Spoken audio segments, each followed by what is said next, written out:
and welcome back to Bunters Yard. So today we have this Hornby Sentinel, which was sent in by a friend of mine on Instagram, Ollie, who runs the channel A Modern Scene Railway. I'll put the links down below to his Instagram feed. I think this is used. There's a couple of guys were stuck on there. One was stuck and one was just in the box. But there's glue marks here and there, so we're going to clean those off in a little bit before we get going.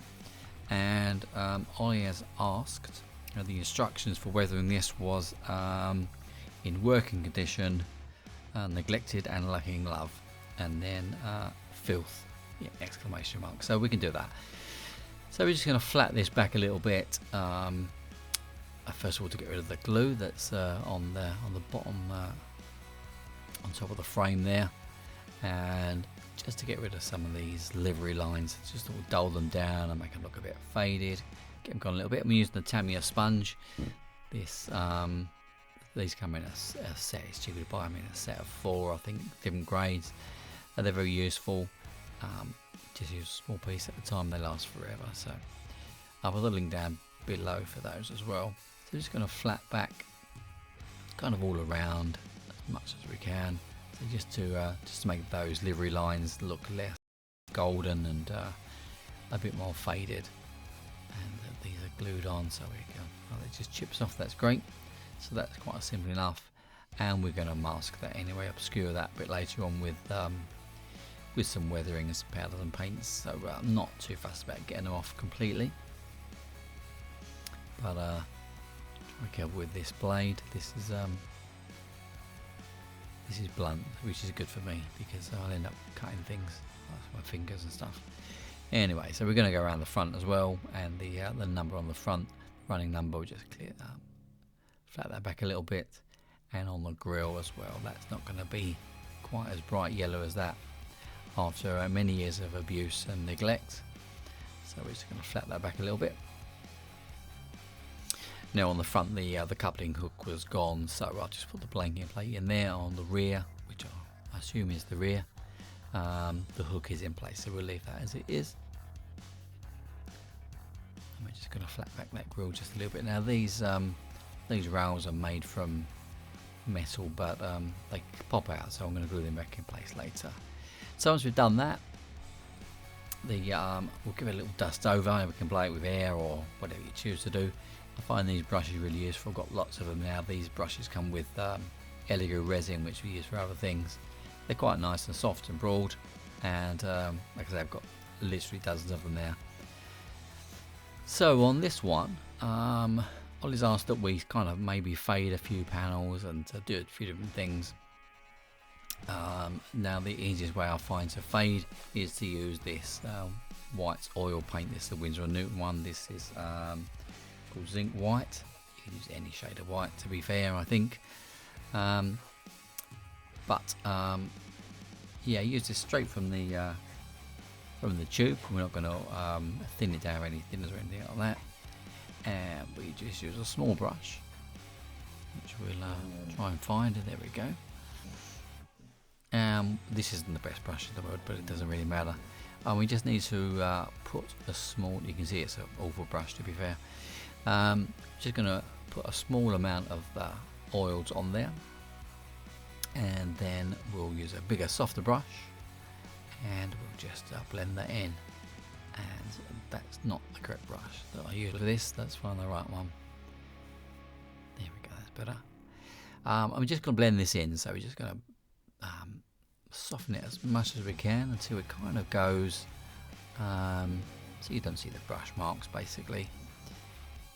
Now it doesn't have to be completely sort of consistent. There will be blotches as we go across, so as paint normally fades, doesn't fade 100% exactly the same all the way across the panel.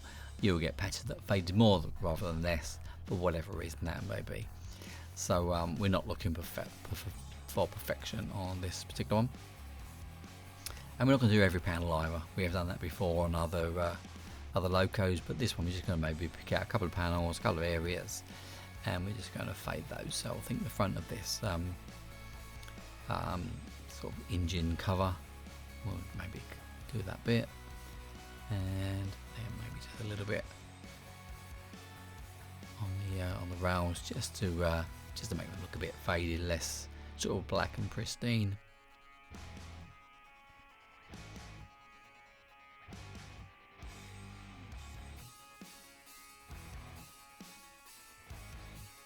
And then maybe just a patch on the end of this panel, maybe not the whole panel. We'll just blend that in. Make sure your a big soft brush is nice and dry. If it gets too much paint on it, then it's of no use. Then just we'll put it to one side and use a clean, soft brush, a dry brush. I'm going to do the same on the other side. Maybe not exactly the same, but kind of in a similar vein. I think those side panels, they're just asking to be faded, I think. So we're going to fade them back and make some patches on those.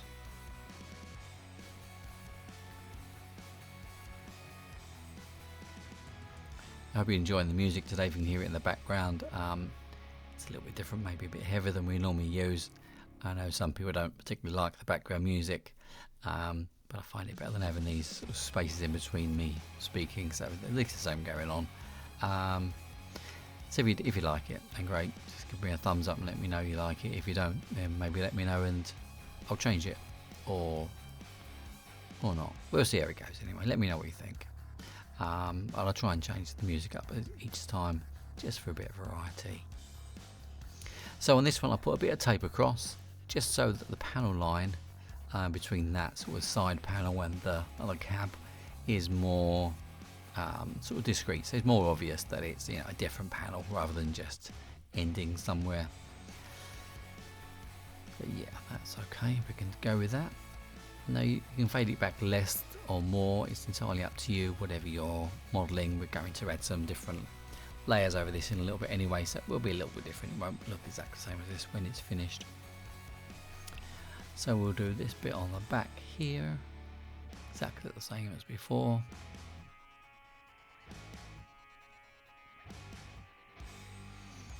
And then just a little bit on the top surfaces. Now we're going to do something different on the top in a moment, as you may have seen if you've seen the thumbnail. You may already have seen the pictures on Instagram. So a lot of these top surfaces of the engine cover and the roof are not going to be totally visible, but in case they are, I'll just fade some patches back here and there.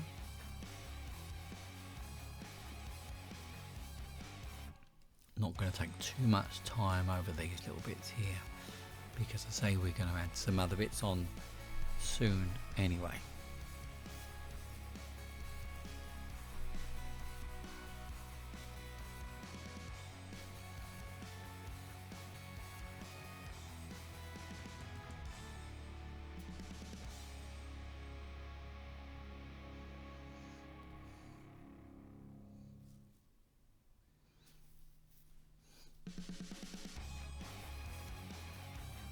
So spend as much time as you need doing a fade on yours, and if you want to add some more sort of blotches in, you can use a sponge very lightly dampened in oil paint thinners, and you can just sort of dab it on, and you'll take off a few patches and give that more of a sort of cloudy sort of blotchy effect. But for this one we're not going to do that. We've done that in other videos. And again, just on this this cover at the end, you're just going to fade just a little bit around the edge there, because most of it is not going to be showing, so not too worried about that at the moment. And again on this one, on the side, on the frame, we'll just fade that back from black into some sort of grey.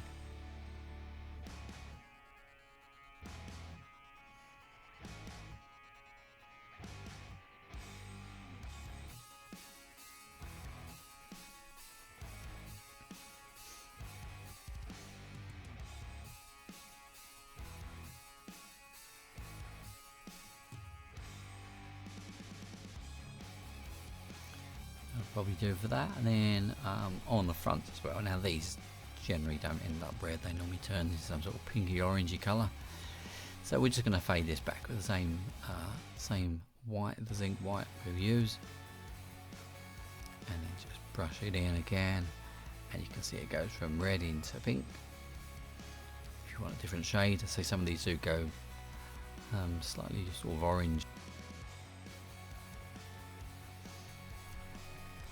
So our next stage is to just going to quickly put a varnish over this, just to protect some of these oils, because what we're going to do next, we'll potentially take this oil off.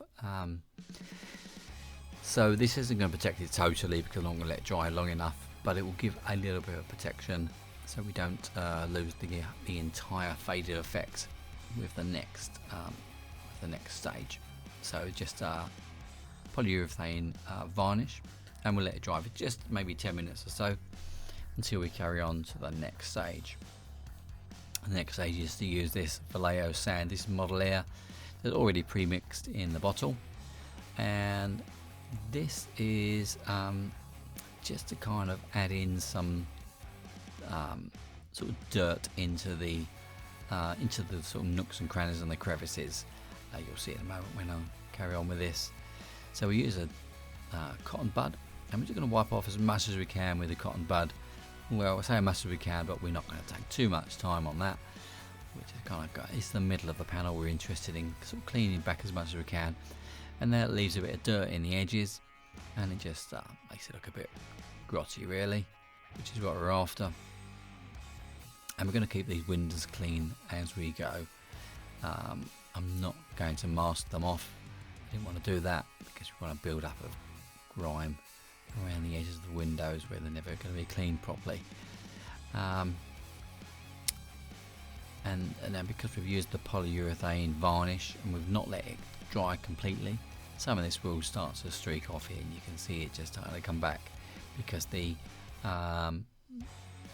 Vallejo, the sand colour, has been sort of wet and it's kind of reactivated a little bit, so it's going to give us a little bit of play in the lower sort of layers of colours that we've put on.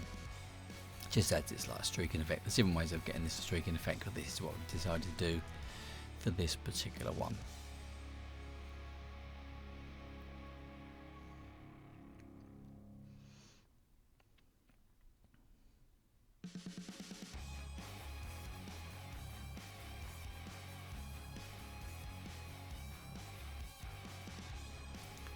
Now on the other side we'll do something maybe slightly different. This gives us options.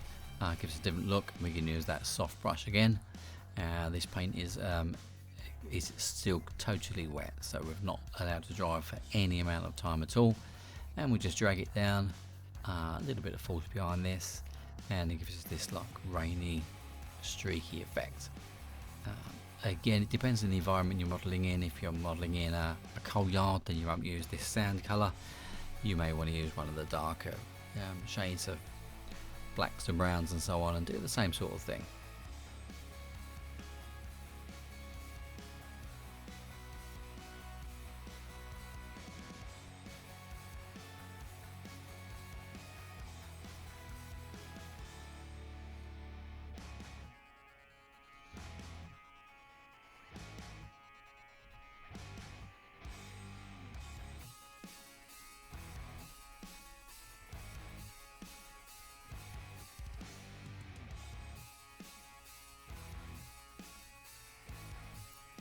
Again, we'll just clean the windows back. We don't want them totally pristine, so I didn't want to mask them.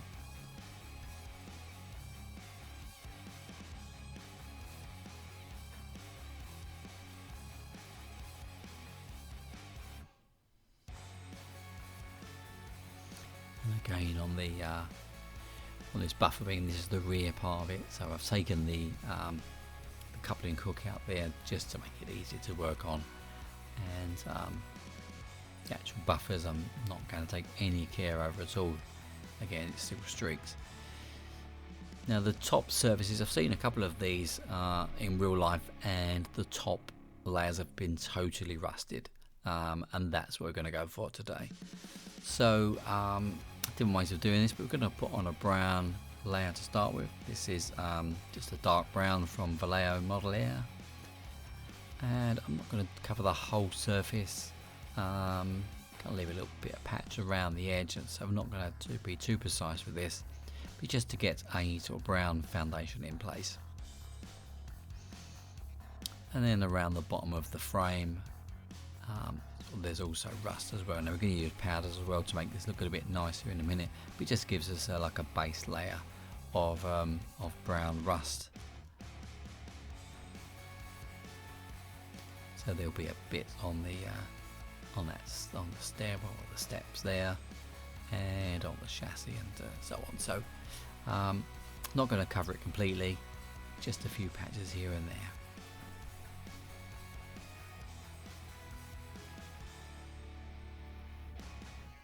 And then on the front, on these buffer beams, I'll mention the buffer beams, even that size are they? But we're just going to work towards the bottom mainly. That's what we want to rust up, and then a bit on the grill.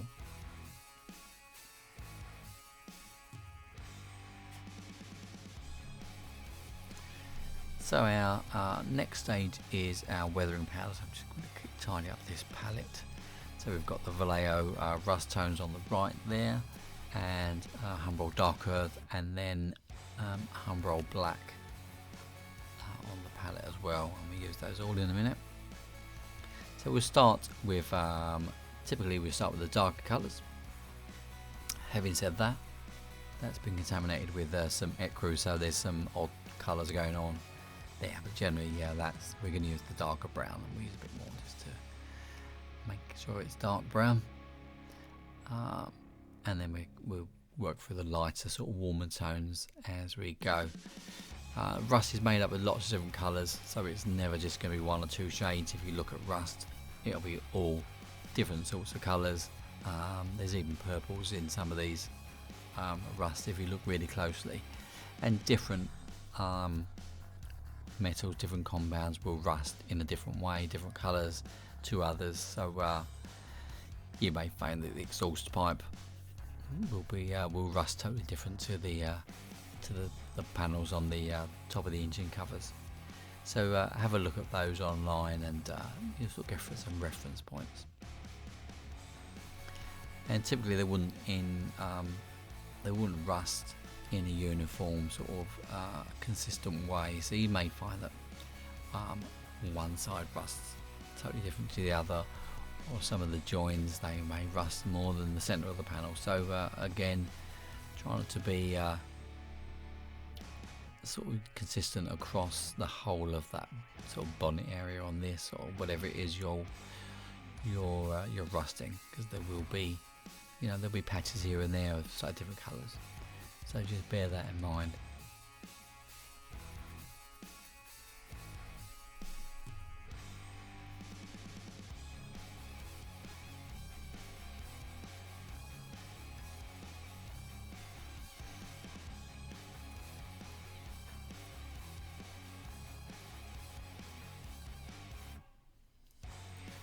Now once we've finished with our powders, we're going to seal these in shortly, but the colours will change slightly, so keep your powders to hand when you do that, because we can touch that up and add a few more bits in, but it will look slightly different when you varnish it, or when you whatever your fixer you're using. So we'll get back to that in a moment. Now on the reference images that I've used for this particular one, around the bottom of these sort of frames, there's lots of rust appearing on these as well. We're going to use one of the lighter shades of rust, because the dark brown wouldn't really be visible, so we'll use this one to do some patches on this. And then we're going to use the Humbrol dark earth, and it's just a nice shade, and it kind of ties everything together. We can still see the rust tones. It ties that into the panel above it, so it doesn't look like we've done them in separate. They are parts of the same model really.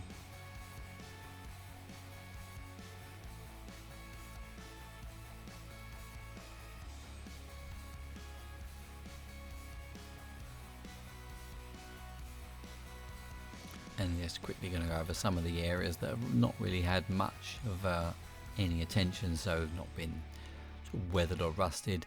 We're just going to put some of the Humbrol dark earth on there, just to kind of tie it into the rest of the model so it doesn't look, yeah, so it doesn't sort of stand out. We don't want that. And then these walkways, not going to be that visible once it's finished anyway, but we'll just add a bit of weathering powder in there just to just make sure I've covered it all.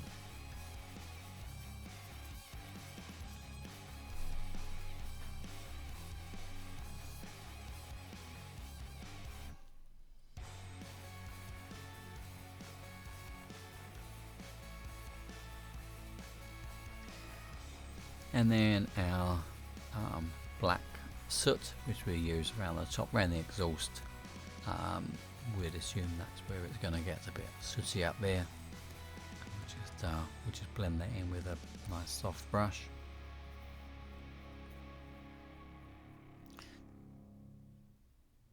Trying to go quite easily with this black, because it does cover really well. The Humber one's exceptionally good at sort of getting stuck to everything, so yeah, just be aware of that. And then we're going to use our normal weathering powders and a few other colours on these fronts of these buffer beams.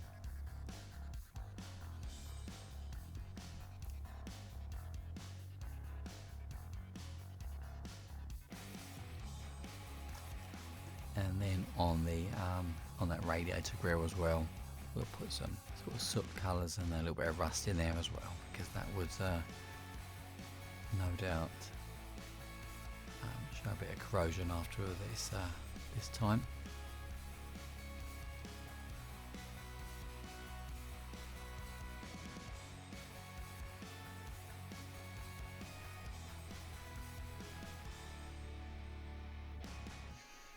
So we're going to use our matte varnish, and you see as we spray it across the top, the panels look totally different now. They're a lot darker, but that's typical of anything you're going to wet, I guess. But we can add a few more tones in there in a little bit anyway, but it will dry differently. Once it dries, it will lighten up a little bit and look slightly different again. But we can take this sort of opportunity to add some more powders in. I've got them to hand still, and we can touch in some patches here and there, and then we can use the varnish again and have another look. The more powder you put on, the more texture you're going to get, which is it's going to be nice for powders anyway, because it will give like a three-dimensional effect. So the powders won't just be totally flat. We'll get some sort of lumps and bumps as rust normally does anyway.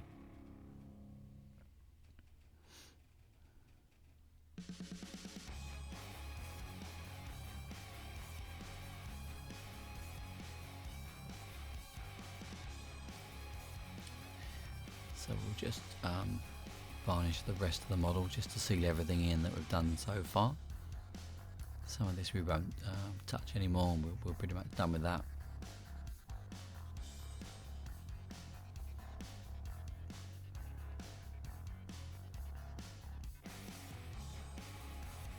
And we'll give another go with the powders, and we'll just kind of play around until we think it looks right.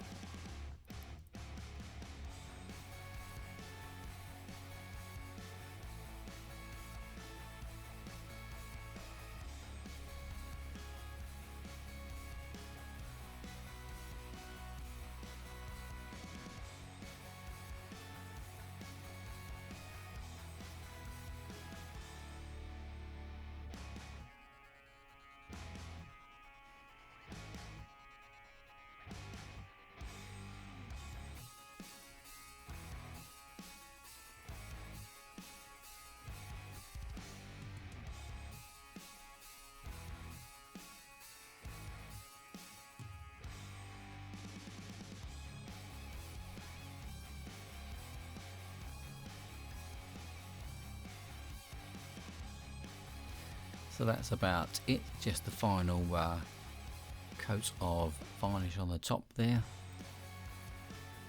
And then our very last stage is this shafts and bearing grease from AK Interactive, which is an enamel. So we need to add this on last because it will dry with a wet look, so it's going to dry kind of in a gloss, and it gives this effect of oils and greases and so on, as it says on the tin, I guess. This comes in different shades. This is the one that I use most of the time, but there's all different sort of shades of petrol and oils. It depends on what you're modelling. You may not want this black, you may just want this different colours. So have a look at the range, they're quite useful. So I use this for the grease on the buffers as well, and also around the coupling hooks and anywhere you might find a little spillage of oil or grease. Just need to dab it in and let it sort of find its own level, let it settle itself. Don't need to sort of necessarily brush it in or streak it. It would normally do that itself. You can obviously, if you want, just to get another brush and you can help it along and give it little runs here and there. But generally speaking, I just dab it in the place I want and then just leave it and let it go on with it.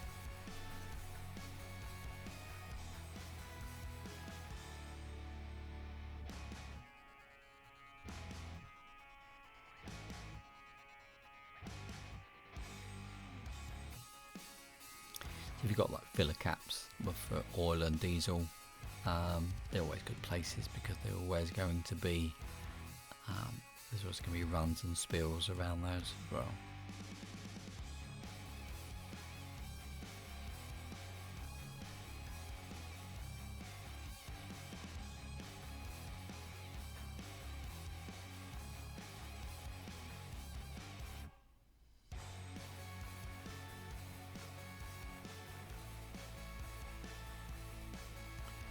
And the very last bit, on top of the buffers, there's probably going to be grease and hydraulic fluids on there, so we'll just put a little dab on there, and that's it. We're pretty much done, I think. So that's it. Thanks for watching this one. Thanks to Ollie for sending this in. It was quite an enjoyable little loco to do. Thanks for all the people that are our sort of super fans, and we'll see you again next time at Bunters Yard. Thanks for your time. Speak soon.